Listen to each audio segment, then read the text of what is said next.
दोस्तों railway NTPC 2021 में पूछा गया सवाल है, देखते क्या दिया गया। देखिए 5 वर्षों में ₹P की राशि पर साधारण ब्याज मूलधन का 2/5वां भाग है।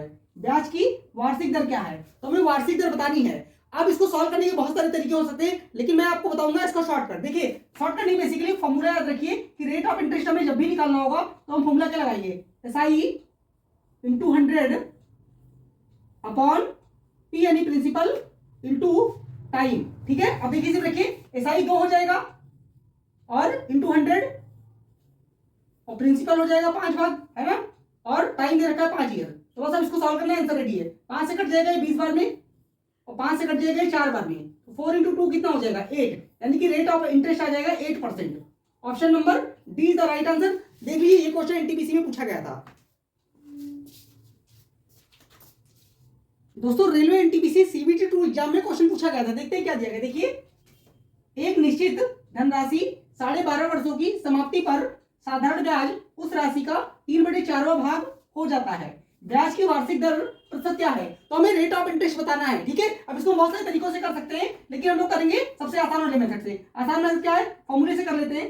रेट ऑफ इंटरेस्ट अगर हमें निकालना है तो हमें पता होता है क्या होता है, SI into 100 upon P into T, यानी कि प्रिंसिपल अपॉन टाइम। ठीक है, अब देखिए इसी में रखिए, तो यहाँ पे परसेंट लगा दिए, परसेंट में आएगा आंसर। तो देखिए 3/4वां भाग है, इसका मतलब 3 भाग इंटरेस्ट है ना, और प्रिंसिपल कितना हो गया 4। अब इंटू 100 और अपॉन में क्या आएगा, टाइम आएगा। टाइम कितना है, टाइम कितना दे रखा था 12.5, 12.5 का मतलब क्या हुआ 25/2, तो 2 चलाएगा ऊपर। अब यहाँ देखिए कैंसिल कर दीजिए, 25 से कट जाएगा एक बार में, 25 से कट जाएगा 4 बार में, और 4 से 4 कैंसिल हो जाएगा, तो 3 टू हो जाएगा 6, यानी कि रेट ऑफ इंटरेस्ट आएगा 6% दे रखा है। Option number B is the right answer. देख लीजिए और इसी तरह सॉल्व करना था। दोस्तों रेलवे एनटीपीसी CBT 2 एग्जाम में क्वेश्चन पूछा गया था, देखते हैं क्या दिया गया। देखिए एक निश्चित धनराशि 12.5 वर्षों की समाप्ति पर साधारण ब्याज उस राशि का 3/4वां भाग हो जाता है।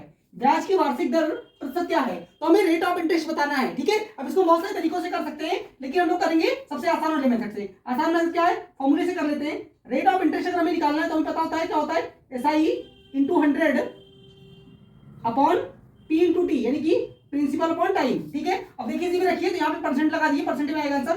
तो देखिए 3/4वां भाग है, इसका मतलब 3 भाग इंटरेस्ट है ना, और प्रिंसिपल कितना हो गया 4। अब इंटू 100 और अपॉन में क्या आएगा, टाइम आएगा। टाइम कितना है, टाइम कितना दे रखा था 12.5, 12.5 का मतलब क्या हुआ 25/2, तो 2 चलाएगा ऊपर। अब यहाँ देखिए कैंसिल कर दीजिए, 25 से कट जाएगा एक बार में, 25 से कट जाएगा 4 बार में, और 4 से 4 कैंसिल हो जाएगा, तो 3 टू हो जाएगा 6, यानी कि रेट ऑफ इंटरेस्ट आएगा 6% दे रखा है। Option number B is the right answer. देख लीजिए और इसी तरह सॉल्व करना था। दोस्तों SSC GL मेंस में पूछा गया ट्रिग्नोमेट्री का बहुत ही बेहतरीन सा क्वेश्चन। देखिए क्या दिया गया है, दिया है ट्रायंगल PQR में यदि Q पर समकोण हो और cos P बराबर 9/15 हो तो cosec R का मान क्या होगा।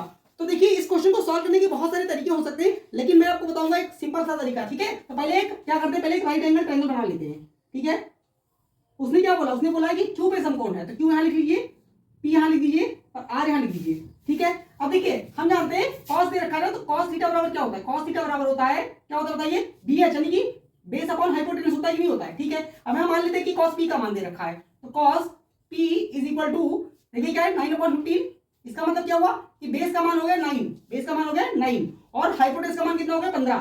तो हम जानते हैं 9 और 15 का कौन सा ट्रिपलेट होता है, यानी कि हमारा परपेंडिकुलर क्या हो जाएगा 12, 9 12 15 का ट्रिपलेट बनता है। अब हमसे क्या पूछा है, हमसे पूछा है cosec R का मान। तो देखिए cosec R का मान मतलब यहाँ पे एंगल बन रहा होगा, तो इसका मतलब क्या होगा, cosec के लिए बेस हो जाएगा ये 12। तो कैसे निकालेंगे, देखिए cosec R का मान अगर हमें चाहिए तो बेस हो जाएगा इसका कितना, अच्छा और cosec थीटा होता क्या है, cosec थीटा होता है sin थीटा का उल्टा। sin थीटा क्या होता है, परपेंडिकुलर अपॉन हाइपोटेनस, तो क्या हो जाएगा हाइपोटेनस अपॉन परपेंडिकुलर।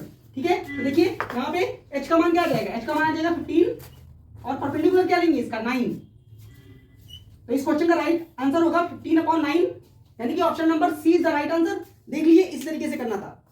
तो SSC GL मेंस जो अभी 2025 में एग्जाम है उसमें क्वेश्चन पूछा गया था। देखिए ABCD एक चतुर्भुज है जिसमें विकर्ण BD 70 सेंटीमीटर है, AL लंब है BD पे और CM लंब है BD पर इस प्रकार है कि AL का लेंथ दे रखा है 18 सेंटीमीटर और CM दे रखा है 20 सेंटीमीटर। तो हमें ABCD का क्षेत्रफल बताना है, तो हमें एरिया बताना है, बहुत ही आसानी से कर पाएंगे। एक क्या करते हैं, पहले एक चतुर्भुज बना देते हैं। ठीक है, कैसा भी बना दीजिए कोई फर्क नहीं पड़ता, ABCD। अब देखिए विकर्ण क्या था, विकर्ण था बीडी, ठीक है, और दो लंब डाले गए हैं, एक ए से डाला गया एल पे और एक सी से डाला गया एम पे, ठीक है। तो अभी देखिए यहाँ पे इसका एरिया कैसे निकालेंगे, इसका एरिया क्या होता है 1/2 और सम ऑफ द लंब है ना, यानी क्या हो जाएगा एल प्लस सी एम और इंटू इंटू विकर्ण यानी कि बीडी, तो इसी में रख दीजिए, आंसर आ जाएगा। देखिए 1/2 सम क्या हो जाएगा, देखिए सम पहले वाले केस में दे रखा था इसका 18 और इसका कितना दे रखा था 20, तो कितना आ जाएगा दोनों का सम यानी कि 38 और विकर्ण का लेंथ कितना था 70 सेंटीमीटर, तो 70 दो से काट दीजिए इसको एक बार में, दो से कट गया 19 बार में, तो 19 इंटू 7 कितना होता है 133 और साथ में एक जीरो आ जाएगा, तो 1330 सेंटीमीटर स्क्वायर इस क्वेश्चन का राइट आंसर होगा। दे रखा है option number D is the right answer. देख लीजिए और कमेंट करके बताइए कैसा लगा। दोस्तों एसएससी सीजीएल मेंस 2025 में पूछा गया एक और आसान सा सवाल, देखिए क्या दिया गया है। एक आयताकार पार्क की लंबाई और चौड़ाई के बीच अनुपात 3:2 है और पार्क का परिमाप 120 मीटर है, तो पार्क का क्षेत्रफल मीटर स्क्वायर में याद कीजिए। तो हमें एरिया बताना था, पेरीमीटर दे रखा था, तो देखिए बहुत सारी चीजें कर पाएंगे है ना। अब फॉर्मूला लिखने की वैसे जरूरत है नहीं, लेकिन मैं लिख देता हूं, ठीक है। तो ये क्या होता है 2l + b होता है और ये दे रखा है कितना 120, अब यहां से देखिए काट दीजिए इसको 60 बार में कट जाएगा और देखिए इसका रेशियो क्या रखा था 3 और 2 का, तो 5 यूनिट का मान कितना हो जाएगा 5 यूनिट का मान हो जाएगा 60। अब यहाँ देखिए ठीक है, यहाँ पे हम x लगा देते हैं क्योंकि बाद में नहीं तो कंफ्यूजन हो जाएगा, तो x का मान क्या आएगा, x का मान आ जाएगा यहाँ से 12। अब देखिए एरिया क्या होगा, एरिया होगा इन दोनों का प्रोडक्ट यानी कि 3x × 2x, इसका मतलब 6x स्क्वायर और x का मान है 12, तो कर दीजिए 12 से मल्टीप्लाई, तो 12 से 2 बार मल्टीप्लाई करना पड़ेगा, क्यों क्योंकि x स्क्वायर है, तो 12 का स्क्वायर होता है 144 और इसको जब 6 से मल्टीप्लाई करेंगे तो क्या आएगा, देखिए 6 × 4 24 और 6 चौको 24 तो 26 की 6 और 6 कम 6 तो 8, 864 मीटर स्क्वायर इस क्वेश्चन का राइट आंसर होगा। दे रखा है option number B is the right answer. देख लीजिए और ऐसे ही करना था आसानी से। दोस्तों रेलवे एनटीपीसी सीबीटी 2 एग्जाम में सिंपलीफिकेशन का क्वेश्चन पूछा गया था, देखिए क्या दिया गया है। बेसिकली ये बार वाला क्वेश्चन है, 0.12 पे बार लगा हुआ है और इस तरीके से 0.6 पे और 0.3 पे भी, तो मैं आपको बताऊंगा शॉर्टकट इसको आसानी से कैसे करें। देखिए क्या करिए, पहले इसको लिख लीजिए जैसे लिखा हुआ है 1 2 लिख लीजिए और 2 नंबर पे बार लगा रहे हो तो 2 बार नीचे 9 लिख दीजिए यानी 99। अब माइनस का साइन लगा लीजिए, यहाँ पे देखिए 6 पे बार लगा हो तो 6 लिख लीजिए और 1 नंबर पे बार है तो एक बार 9 लिख लीजिए। अब देखिए यहाँ पे क्या, यहाँ पे प्लस और ये 3 लिखा हुआ है 3 लिख दीजिए और यहाँ एक 9 यहाँ आ जाएगा क्योंकि 1 नंबर पे बार लगा हुआ है। अब देखिए सारे को 98 बना देते हैं, तो कैसे बनाएंगे 11 से मल्टीप्लाई करके, तो ये हो जाएगा 11 3 33 11 9 99, इसको देखिए 66 बना देंगे और उसको 99। अब क्या करेंगे, बेसिकली आप सॉल्व करना है, इन दोनों को जोड़ेंगे तो कितना आएगा, इन दोनों को जोड़ेंगे तो आएगा 45 और 45 को 66 से सब्ट्रैक्ट करेंगे तो क्या आएगा, क्या आएगा बताइए, आएगा -21, कितना आएगा -21, ठीक है, और अपॉन में क्या आएगा 99 आ जाएगा। अब इसको कैंसिल कर दीजिए, किससे कटेगा 3 से कट जाएगा, 3 से 7 बार में कट जाएगा और 3 से कट जाएगा 33 टाइम में, तो बेसिकली आंसर आएगा -7/33। Option number D is the right answer. देख लीजिए और कमेंट करके बताइए कैसा लगा। दोस्तों मेंसुरेशन पे आधारित एसएससी सीजीएल मेंस 2022 में एक प्रश्न पूछा गया था, देखिए क्या दिया गया है। देखते हैं, एक घनाभ का आयतन 4800 सेंटीमीटर क्यूब है, यदि इस घनाभ की ऊंचाई 20 सेंटीमीटर हो तो घनाभ के आधार का क्षेत्रफल कितना होगा।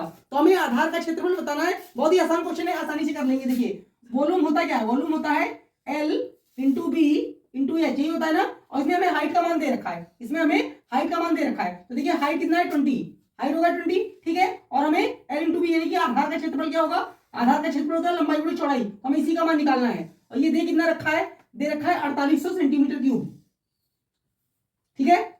यहाँ देखिए सेंटीमीटर क्यूब है ना, और ये दोनों यहाँ पे ये सेंटीमीटर होगा, तो आप देखिए यहाँ से डिवाइड कर देंगे तो क्या आएगा, L × B = 4800/20, ठीक है, एक जीरो से जीरो कट जाएगा, 2 से इसको काटेंगे तो क्या आएगा 240 और किसमें आएगा सेंटीमीटर स्क्वायर, किसमें आएगा सेंटीमीटर स्क्वायर। तो दे रखा है option number C is the right answer. देख लीजिए और बड़ी आसानी से इसको ऐसे ही बनाना था।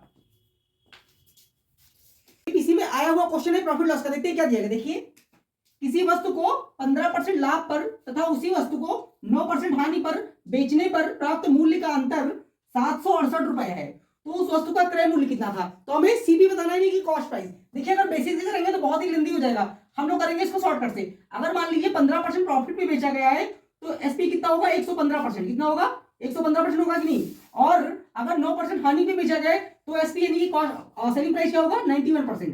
भाई 100 से घटा दीजिए, तो इन दोनों के बीच का हमें डिफरेंस दे रखा है। अब इन दोनों के बीच का डिफरेंस होगा कितना, देखिए कितना आएगा 24%, कितना 24%, और यही 24% का मान हमें दे रखा है कितना 768 तो 768 हो गया।